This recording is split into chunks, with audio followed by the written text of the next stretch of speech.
Welcome to Crime Time News and Entertainment with a Buzz. If you have any doubts at all that the financial institutions in Jamaica, whether a Scotia, whether a NCB, just about any one of them is contaminated, infiltrated, infested with criminal elements from upper management, mid-management, to the people that they outsource your information to, that have access to your money, access to your information, access to just about anything. I am going to give you a perfect example of a lady that went to the bank.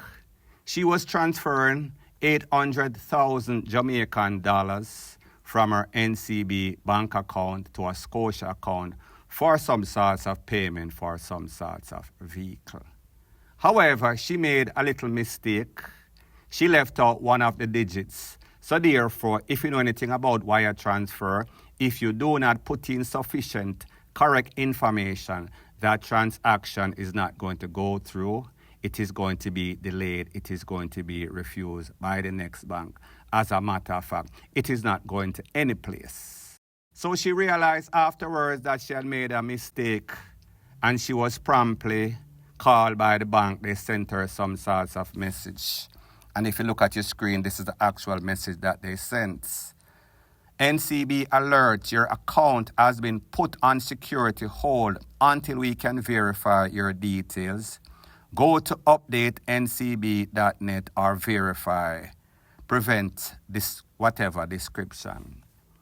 Now people, like me say, she made a mistake, she made an error. That transfer for the 800,000 Jamaican dollars did not go through. So then she went back to NCB and told them she made an error and the money was supposed to go to Scotia, but it was not. NCB then told her that she had to go to Scotia. When she went to Scotia, Scotia sent her back to NCB. And like I told you, the caption that I showed you in this video, NCB promptly alerted her that they are supposed to click on some sorts of link to verify some sorts of information. I am going to let the husband of that lady explain everything in intricate details of what they experienced, and then I am going to give my piece. Take a listen, take a look. Well, go on, sir. Hey, man, you know, say, other day, I show you how the NCB people are my thief. The other day, my wife ended up doing a wire transfer, but she sent it to the wrong account. Not really wrong account. She left off a digit from NCB to Scotia. So then she go tell them about it. Then I get her to run around, say she go to Scotia. So I say, why you go to Scotia when a NCB you send the money from? Because if your NCB card get take with a Scotia machine, and a Scotia will get back a NCB. So through them see the amount of money them I try get her to run around so that them can thief the money off a line, you understand? So like 1 week later, that number here you see, send a message say, NCB alert, your account has been put on security hold, and you have to click on that something there, that link there. Yeah man, so them do them fraud money inside that.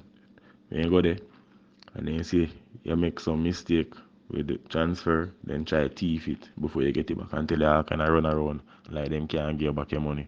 Yeah man, 2 times now that number here, send a message and more you put it up. Yeah man, expose that somebody. Be a thief in a go on a NCB. The NCB what we are talking about too, at the Fairview branch in a Mobile. So people, you see the problems in these financial institutions. Everybody, it seems, are crooks.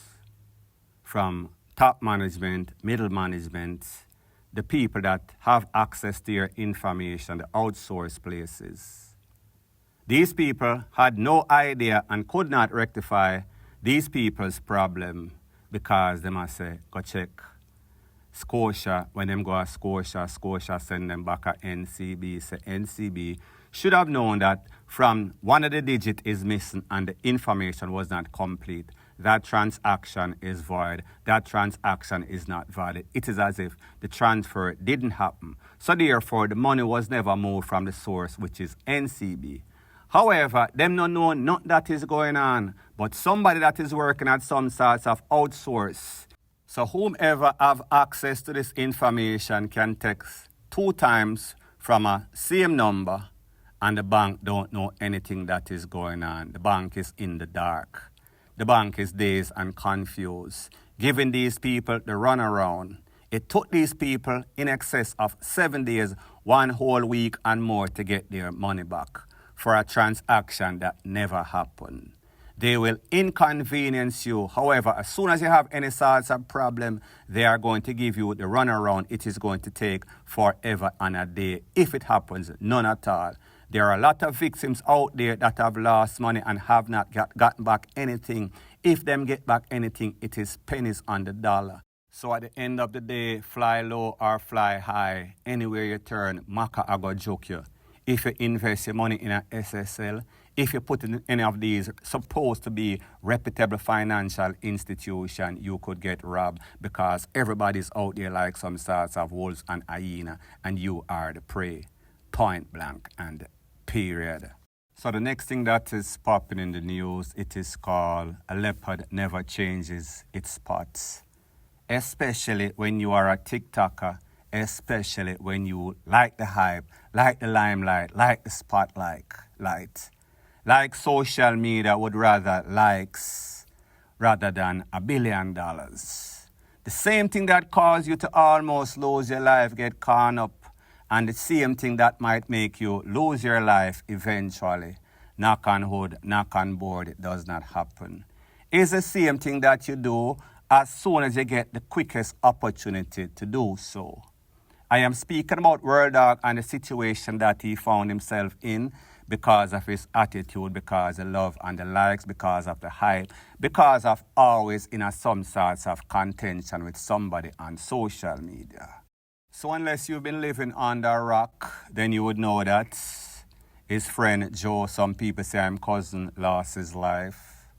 World Dog get caught up, him and badly damaged, the bones in his hand, badly damaged. He was in the hospital, and then he is out. Well, he's not out, but he has been making posts over the last 24 hours or so. The first post that he made is a song by Ioctane saying that some know me lose a friend. This is a song right here. Take a listen, take a look. Some know me lose a friend. It hurt me to my heart. Now, people, I understand that post. You lost a dear friend, and you could have lost your life. So therefore, maybe you want to express your emotions because you probably hear everything that is going on in a social media where persons are saying that you are responsible. Had it not been for you, Joe probably would have still been alive. However, he made a next post meaning World Dog once again, and in this post, he is quoting from Popcorn's song, "With friends like these, who needs enemy?" That is on your screen as I speak. Now, people, if you know anything about World Dog based on the way that he speaks, you know that he is not too good with the penmanship. He has not really attended a whole bunch of educational facilities. Maybe he is just acting like he is fully done, people. Me don't know, me just assume.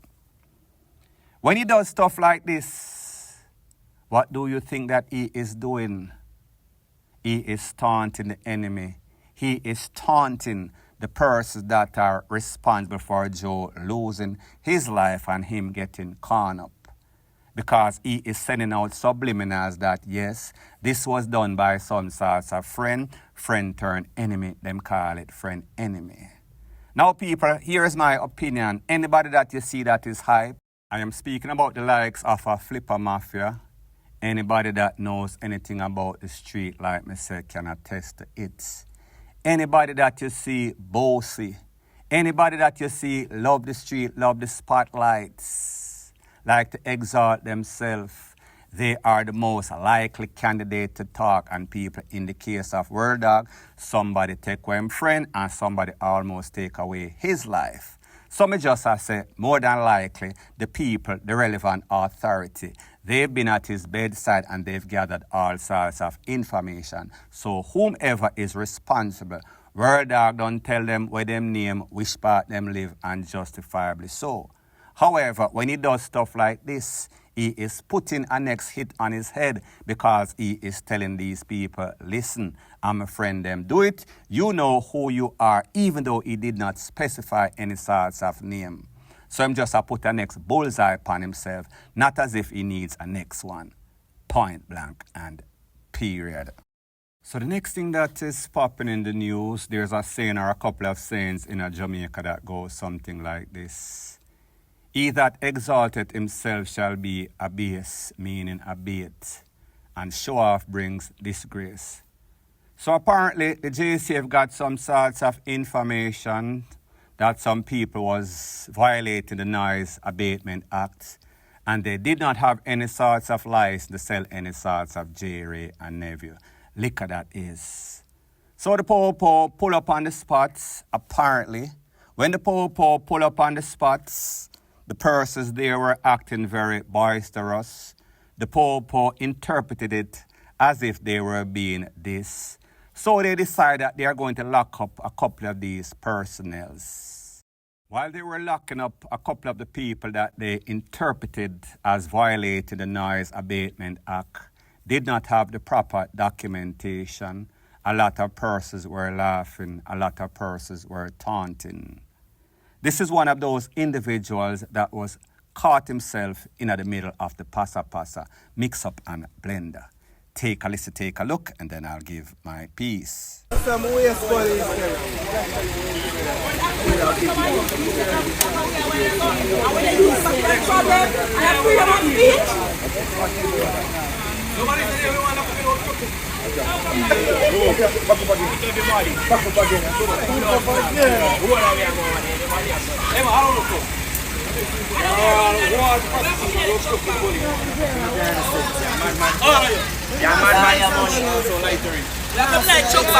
We outside, Sir, you're under arrest. Forward. No, don't do. Forward. Forward. Now, people, this is my disclaimer before I proceed.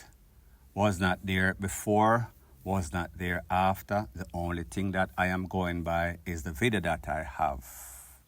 As to who initiated who, or who this who, which part, where, and how, I don't know the details of that.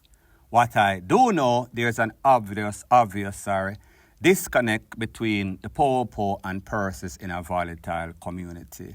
There's no sorts of love lost. Nobody respect the other, and respect goes a very far way.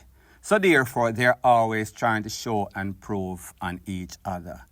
These people always have a up when them see the po-po, especially if they feel like the po-po disrespect them, and sometimes it is justified, sometimes not. But you have to understand, you have to know how to handle yourself whenever you have your hand in the lion's mouth. Be very careful how you take it out. The po-po are always going to have the advantage, always going to have the last say-so as they are the law. Sometimes they are lawless and reckless with the law. I understand that. As it pertains to you cussing any sorts of bad word, yes, sometimes them allow it. It is up to their discretion. However, when you're going to curse and call them fish, you know that that is the worst thing that you can call anybody in a Jamaica. Fish and bowers, especially the po-po, they were not going to go for it. And such is the case in this case. As it pertains to that one individual, there's a thing that is called taunting that is used in the NFL. That means that if somebody lick you, pardon the why, and then you lick them back and the referee saw the last lick, pardon the why again, you are always going to be penalized. So because the po-po is trying to do their lawful job in their estimation, and then you are there videotaping while the other persons are laughing at them, and then you are videotaping the whole episode to put it on social media. The po-po is not going to have that to soil their reputation, them badness thing. So this is my recommendation. There's a thing that is called a soft word, turn it away wrath. Grievous words stir up anger. You don't want to stir up the antness, especially when those ants are some po-po in a blow with jeep and gun and all sorts of bangle. Point blank and period. So the next thing that is popping in the news is that we see that the fully danceness in dancehall is at an all-time high. And we've gotten examples back to back. We saw that at the Sharky's Seafood Fest, an artist known as J-Quan, he was dissing up Drummy and that bands. And then fast forward, or even before that, we see that an artist known as Baker, very good artist, known for being a humble artist, he was performing on stage, and apparently the sound did not sound up to the par that he thought that it should have been. So therefore, he was lashing out. Take a listen, take a look to the actual not so beautiful bean footage, and then I'll give my piece. Everything in the house, I get serious fine, take your life. Fresh Rock. We're all putting me in this little bit sick, yo. They're not giving everything the same way. If we got enough pussy, you know. Now, people, this is my disclaimer. Don't know what happened before, don't know what happened after. I am only going by the video that I have and put that into context, giving my views based on what I saw. As an artist, creative artist, whatever, your reputation, your work, your performance is very important to you if you have pride. So therefore, when you go on the stage, especially when you rehearse, the last thing that you want to hear is that the sound system sounds ishy. However, sometimes in life, everything does not go according to plan. So therefore, sometimes you have to just adjust and make the best of a bad situation. However, when it comes to these artists, you know that part of the starter kit, you have to have some sorts of gangster reputation. You have to bleach out. You have to have some sorts of tattoo, especially in your face. You have to have a whole bunch of bad friends or people who smell bad. From the knowledge that I have about Baker, he does not really fit a lot of these criteria. However, it seems as if the Vibes Cartel effect is having an effect on a lot of these artists. These artists now realize that controversy and drama sells. So therefore, if them just go up there and perform with all the spotlight that Vibes Cartel is probably getting on people, I don't know but Baker's mindset, so therefore I cannot speak for him. However, what I do know, it seems more than coincidental that these artists are acting in such a manner because they want some sorts of spotlight. And the way to get any sorts of spotlight in these 2024 dancehall is to do something controversial. So what he did, him kick over the speaker box or monitor box or whatever them call them, and kicked it over where the patrons were. Somebody could have fallen upon somebody's foot, it could have damaged somebody badly. But these artists are just too emotional, they are sensitive, they have itch tendency. So therefore, if everything does not go according to plan, it seems as if they don't have any sorts of plan B. They don't know how to count to 10 and make the best of a bad situation. And this is yet a next perfect example, point blank and period. So the next thing that is popping in the news, if we did not know before, places like Clarendon, Manchester, they are broken out totally in some sorts of sore leprosy, them call it. And the situation got even worse. It is said that at about 9 p.m. at a bar in a place called Inverness, Knockpatrick, like I said, Manchester, 2 men, gunmen that is, rolled up in our premises, a bar that is. They ordered some liquor. As soon as they were served, then wheel and pop off and serve the people them some sauce. It is said that a husband, he was pretty much beaten and pied up, he lost his life. The wife, common law wife, girlfriend, tried to take care of herself. A man that drives a taxi cab that was passing by, he heard the loud explosions. He tried to assist the lady that was running for her dear life. However, when he realized that his life too could have been in some sorts of danger, he took care of himself. He then drove to the closest Popo station, filed some sorts of reports. The Popo went up there on the scene of the crime only to pick up the body, only to take that lady to the place of recovery. Don't know her present condition as I speak. But what I do know, like I told you before, It seems as if the whole of Jamaica gone bad. There is no more tranquil community. Every place broke out like sore. What I do know, more than likely, these two persons, girlfriend, boyfriend, man, wife, man, common law wife, they were the target. These people were trying to take them out of here. They thought that they probably took away both of them. Luckily for this lady, she is still alive thus far. As soon as I get some more pertinent information, I'll be sure to divulge ASAP. So anyways, people, thanks once again for checking out my video. If you appreciate videos like these, please show your appreciation by liking, commenting, sharing, and subscribing to my channel. And last but not least, please subscribe to my next two channels. They are called Jamaica Dancehall Source and also Crime Time News. The link to that is going to be in the description of this video. Bless up.